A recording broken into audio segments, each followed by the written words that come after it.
Hey, what's going on everyone? It's me, Mr. Mario, and welcome to another episode of the Switch RMA Chronicles. Now, in case you do not know, this is a series that accidentally ended up forming on the channel. I didn't want this to happen, alright? But every single time, or almost every single time, a RMA happened to me, which ended up being related to the Switch, I had made a video or a series of videos talking about it. I say kind of a series because my first video was talking about my first three, and then I made a second video about my fourth one, made a third video about my fifth and sixth ones, and then the last video was about my last RMA, the seventh one. And I'm making another video in this series because, I wanted to provide an update as to what was going on. A lot of people have watched that final video of mine that I ended up making, and they've asked what's going on with the Switch. A lot of people have offered their sympathy as well too, which I can appreciate. Thank you, I appreciate that. But I wanted to give you an update on this thing. This is the same Switch that has been in all those videos, and guess what? Since that last video, I have not had to RMA it. I will say I am terrified of making this video. I am really terrified of making this video. Because before the Switch RMA Chronicles happened, I ended up doing a video with my homie Sean. We were talking about our thoughts on the Switch, and I had stupidly talked about, maybe I just talked too big, I don't know. But I had talked about, hardware issues on the Switch. And at one point I said something along the lines of, I think the hardware issues have been overblown on the Switch. And then all my RMAs happened. That was when I had 0 RMAs related to the Switch. In case you don't know and you don't want to watch all those other videos, let me recap to you what happened with them. My first one was in regards to my left Joy-Con. One of my left Joy-Con was having issues. I believe it was the one that was just, I want to say that one was just having connectivity issues. My second one was about my Pro controller, where I have multiple ones of them now, and they've been all good, thankfully. But I had a Pro controller, which I got on launch, and I charged it, and it lasted for 3 months, and then it never worked again.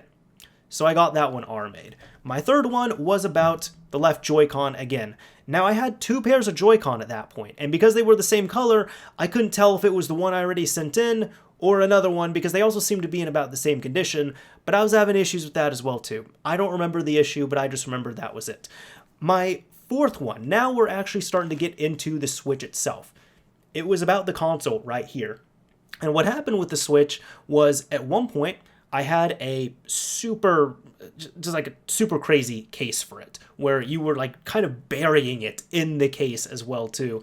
And what happened was I had said in the video, I feel like a part of this is my fault, but a part of it is also the Switch should have gone to sleep. I had the Switch on, it was just something like that. And actually, no, to be more accurate, it was at the home menu, and I have all my sleep mode is supposed to happen on here within a few minutes.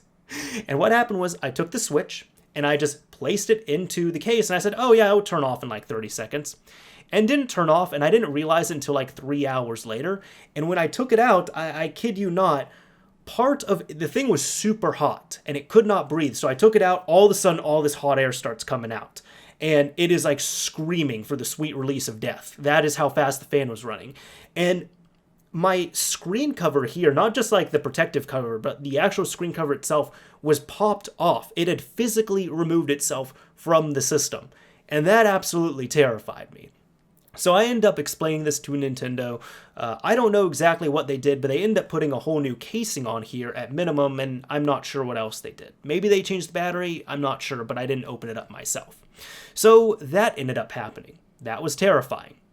Then I had 3 more system RMAs. The second system RMA I had was my Switch was bent, which I am happy to report that I really keep an eye on, and my Switch has been quite straight this time around. It really hasn't been bending, so I think we're good on that front.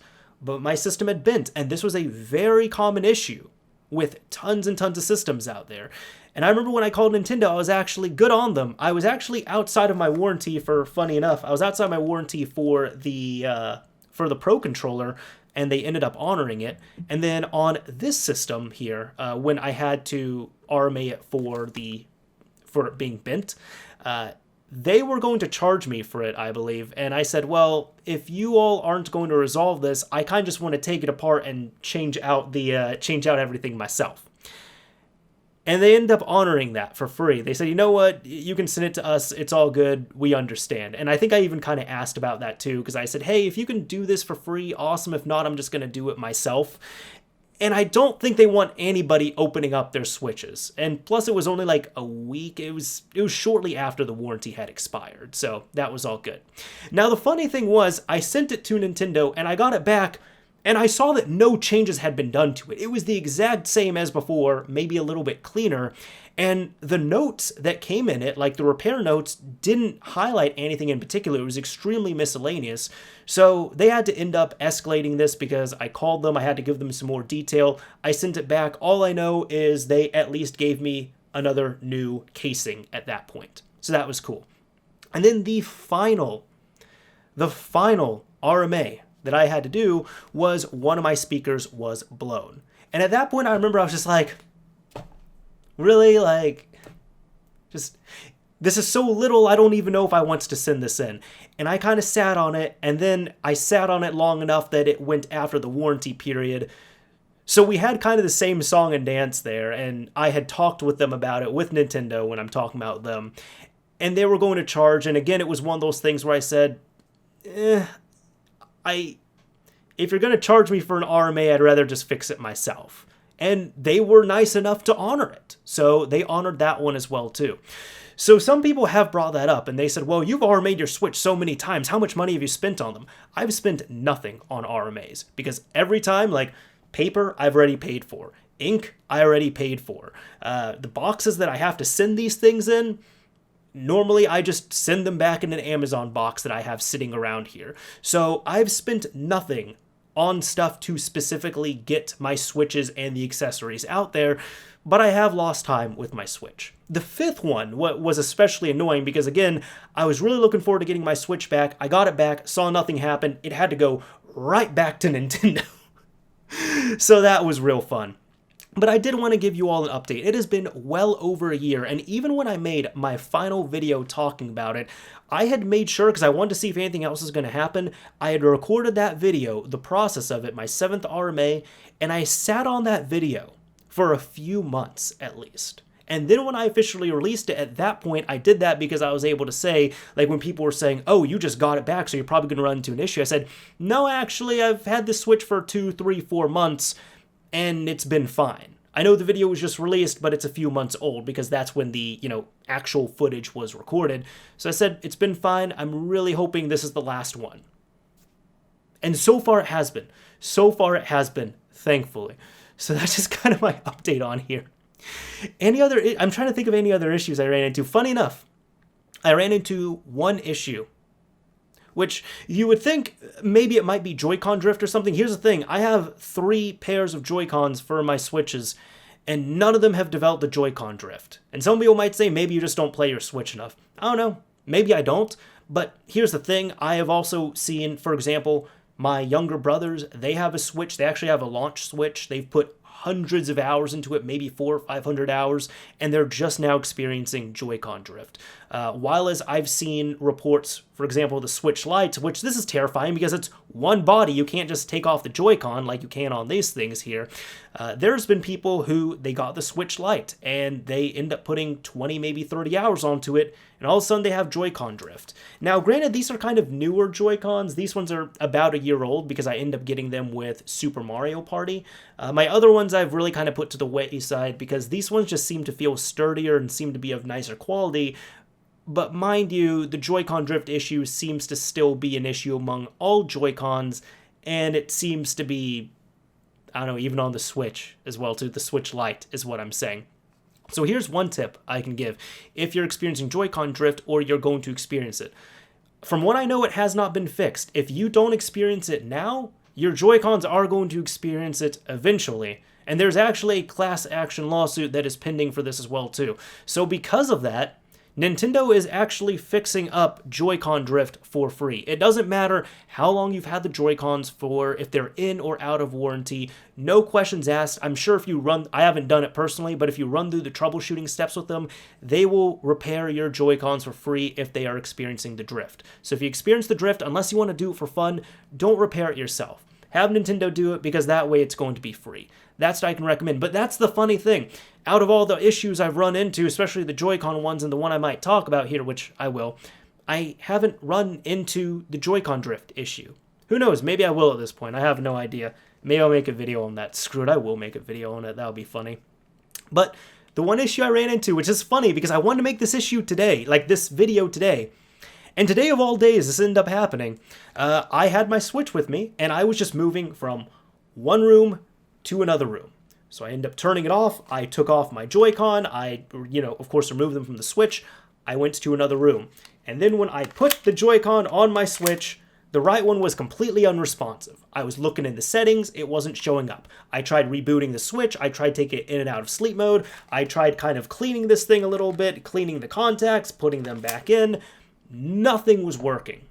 Until I ended up taking the Joy-Con, and here, see, like this, it has life to it.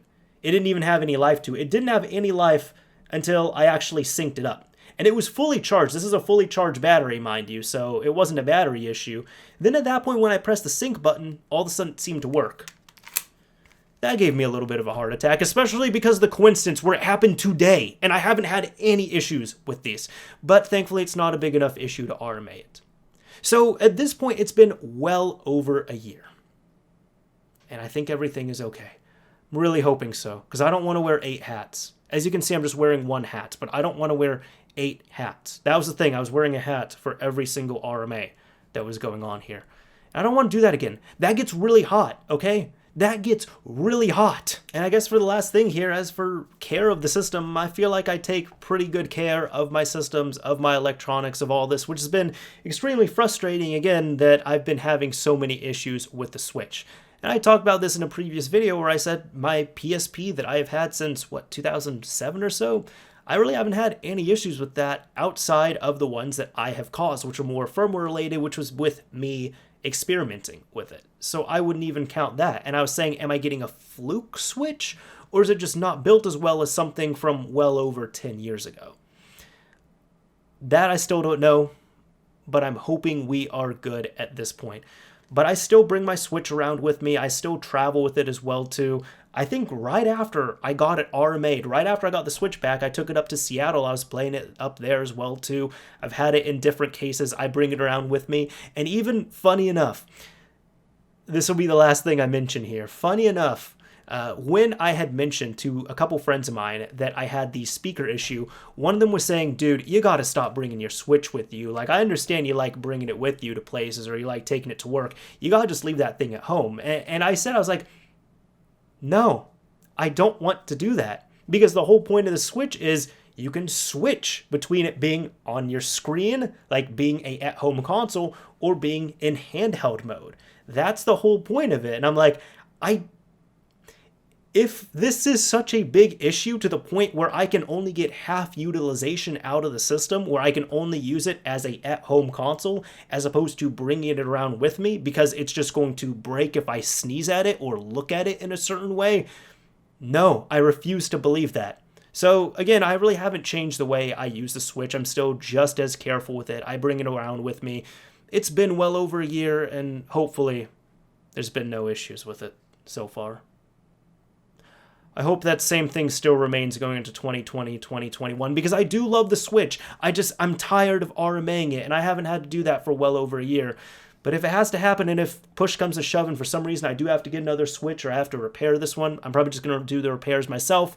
And maybe, I don't know, maybe I could also use the opportunity to get one of those new Switches that has the new RAM and the new CPU in there and has, double the battery life. Maybe. I don't know. But I still want to stick to this one. I like this. I like the Switch, okay? I don't want to spend all my time RMAing it. Anyways, that's been it for this update. Hopefully you all liked I really hope this is the last episode of the Switch RMA Chronicles. And this isn't really an episode. This is more just an update telling you nothing has happened. Yeah. Anyways, this is Mr. Mario signing off. Thank you all for watching, everyone. If you enjoyed this video, a like would absolutely be appreciated, and if you didn't like it, a dislike is fine as well too. But let me know if you've had to RMA your Switch or any of the accessories and what's happened. Because for me, every single benefit, like every single time has been a positive experience.